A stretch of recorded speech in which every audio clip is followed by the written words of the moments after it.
ऐसा बाप नहीं चाहिए। एक बड़े शहर में रतनलाल अपनी बेटी संध्या और छोटे बेटे कुणाल के साथ रहता है। रतनलाल बहुत गरीब है और शराबी किस्म का आदमी है। वो रिक्शा चलाकर अपना जीवन यापन कर रहा है। रतनलाल एक अधेड़ उम्र के आदमी योगेश्वर को कभी कभी अपनी रिक्शा से मार्केट या मंदिर छोड़ता है और कभी कभी बाजार से उसका सामान भी ले आता है। एक दिन रतनलाल योगेश्वर से कहता है, साहब, आपके पास गाड़ी है, फिर भी आप कभी कभी रिक्शा से क्यों जाते हो?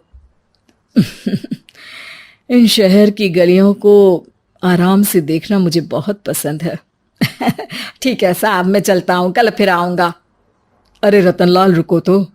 मैंने सुना है कि तुम अपनी बेटी को कुछ पैसों के बदले किसी को दे रहे हो। अभी किसी को बेचे नहीं तो क्या करे साहब। एक छोटा बेटा है, उसको पढ़ाना भी है, उसकी देखभाल भी करनी है, और अगर मैं बेटी को घर में रखूंगा तो उसकी शादी कैसे करूंगा साहब। तुमको कितने पैसे मिल रहे हैं? अब 50,000 साहब। देखो, मैं तुमको पूरे 20 लाख रुपए देता हूँ। तुम अपनी बेटी संध्या को मुझे दे दो। हैं? अब 20 लाख? धन्यवाद साहब, धन्यवाद। मैं कल ही उसे आपके पास छोड़ जाऊंगा साहब। अगले दिन रतनलाल संध्या को हमेशा के लिए योगेश्वर के यहाँ छोड़ आता है और बदले में 20 लाख रुपए लेकर घर आ जाता है। रतनलाल जिंदगी में पहली बार इतने पैसे पाकर बौखला गया। उसने एक अच्छा घर लिया। कुणाल, अब हमें कोई चिंता नहीं है, तो अब अच्छे से पढ़, खूब मन लगाकर पढ़ाई करना। पापा, मुझे पढ़ाई करना अच्छा नहीं लगता। अरे तूने अगर ज्यादा बकवास की ना तो बहुत मारूंगा। कल से तू अच्छे स्कूल में जाएगा तो जाएगा, हाँ बस। कुणाल का एडमिशन एक अच्छे स्कूल में हो जाता है, लेकिन आए दिन स्कूल से शिकायत आती ही रहती है। 10 साल बाद एक दिन प्रिंसिपल मैडम रतनलाल को स्कूल में बुलाती है। रतनलाल, आपका बेटा कुणाल बहुत आवारा हो गया है और ये बिल्कुल भी पढ़ाई नहीं करता है, बल्कि उसका दिमाग गलत कामों में जा रहा है। अब मैं उससे बात करूंगा मैडम। ठीक है, आज ये आखिरी मौका है, अगली बार तो मैं उसे स्कूल से ही बाहर निकाल दूंगी।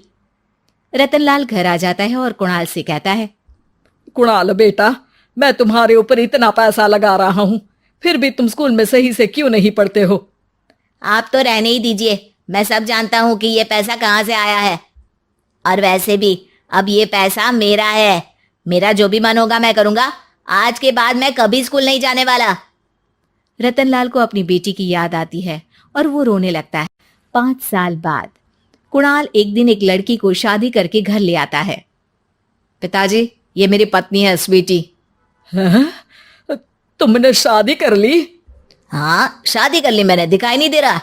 और अब से आप फिर से कमाना शुरू कर दो, बहुत बैठ कर खा लिया। कुणाल, तुम इस बुड्ढे को घर में क्यों रख रहे हो? देखो ना, ये शराब पीता है, इसे घर से बाहर निकाल फेंको। अरे स्वीटी, ये मेरे पापा है, कैसे बाहर निकाल दूं? और वैसे भी घर में कोई तो चाहिए ना काम करने वाला, नौकर समझ कर रख लो। इस बुड्ढी को तो घर से बाहर निकाल कर ही रहूंगी मैं कब तक इसके लिए खाना बनाऊंगी। स्वीटी एक दिन घर के बाहर पार्क में अपनी दोस्तों के साथ बैठी होती है। तभी वो रतनलाल को बुलाती है। पिताजी, मेरे कमरे में मैं अपना फोन छोड़ आई हूं, जरा ला कर तो देना। हाँ जरूर, अभी लेकर आता हूँ। रतनलाल फोन लेकर आ जाता है। कुछ समय बाद स्वीटी के फ्रेंड्स भी चले जाते हैं। स्वीटी अंदर आकर शोर मचाती है, चोर चोर। कहाँ है चोर? मुझे तो यहाँ कुछ नहीं दिख रहा। अरे ये अलमारी खुली पड़ी है, जरूर किसी चोर ने ही खोली होगी। अरे कौन आया था यहाँ? यहाँ तो पिताजी आए थे बस। अरे बहू, मैं चोर नहीं हूं। मुझे तो आप पर अब बिल्कुल भी विश्वास नहीं है पिताजी, क्योंकि जब आप पैसे के लिए दीदी को बेच सकते हो तो आप चोरी भी तो कर ही सकते हो। अरे लेकिन वो सब तो मैंने तेरे भले के लिए किया था ना। मैं तो कहती हूँ कि हमें इनकी कमरे की तलाशी लेनी चाहिए। तुम बिल्कुल सही कह रही हो, चलो। स्वीटी और कुणाल दोनों रतनलाल के कमरे की तलाशी लेते हैं और उन्हें वहां स्वीटी की ज्वेलरी और पैसे मिल जाते हैं। मैं तो पहले ही जानता था कि चोर आप ही हो। निकल जाओ मेरे घर से और दोबारा अपनी शक्ल मत दिखाना। रतनलाल आंखों में आंसू लिए घर से निकल जाता है। स्वीटी मन ही मन सोचती है, आज तो मेरी प्लानिंग सफल हो गई। जैसा मैं चाहती थी ऐसा ही किया और बड़ी आसानी से उस बुड्ढी को चोरी का इल्जाम लगाकर घर से भगा दिया। रतनलाल की हालत अब ज्यादा खराब हो गई और वो सड़क पर बैठकर भीख मांगकर खाने लगा। एक दिन वहां एक गाड़ी आकर रुकी और सड़क पर बैठे सभी भिखारियों को अपने सेंटर ले गई। एनजीओ की मालिक संध्या एक एक करके सभी को सुविधा मुहैया कराती है। तभी उसकी नजर रतनलाल पर पड़ती है। पिताजी, संध्या तू? पिताजी आपकी ये हालत कैसे हुई?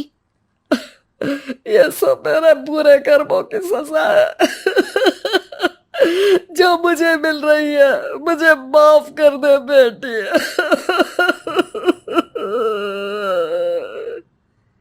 पिताजी, मैं आप पर बिल्कुल भी गुस्सा नहीं हूं, क्योंकि आपने मुझे यहाँ भेजकर अच्छा ही किया। मेरी जिंदगी बदल गई। लेकिन ये सब हुआ कैसे बेटा? आप ये नए कपड़े पहनो, तब तक मैं योगेश्वर अंकल को बुला कर लाती हूँ। योगेश्वर अंकल? हाँ अंकल। योगेश्वर जी ने तुझसे शादी नहीं की थी? नहीं तो पापा, उन्होंने तो मुझे पढ़ा लिखा कर इस काबिल बनाया है कि मैं आज सबकी सेवा कर पा रही हूँ। रतनलाल पश्चाताप करके रोता रहता है। तभी योगेश्वर भी वहां आ जाता है। रतनलाल जी, आपकी ये हालत कैसे हुई? इतने सारे पैसों के बावजूद भी? क्योंकि मैंने बेटे और बेटी में भेदभाव किया था।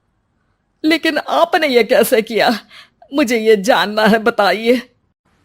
सालों पहले जब संध्या छोटी थी, तब मैंने एक बार एक आदमी से तुम्हें बात करते हुए सुना था, जो कुछ पैसों में संध्या को तुमसे खरीद कर शादी करना चाहता था। मैं उस समय एनजीओ में बच्चों के लिए ही काम कर रहा था और मैं किसी भी लड़की की जिंदगी खराब होते नहीं देख सकता था। इसलिए मैंने अपने जीवन की कमाई का एक बड़ा हिस्सा तुम्हें दे दिया था। सच में कितना गलत था मैं। मुझे माफ कर दो।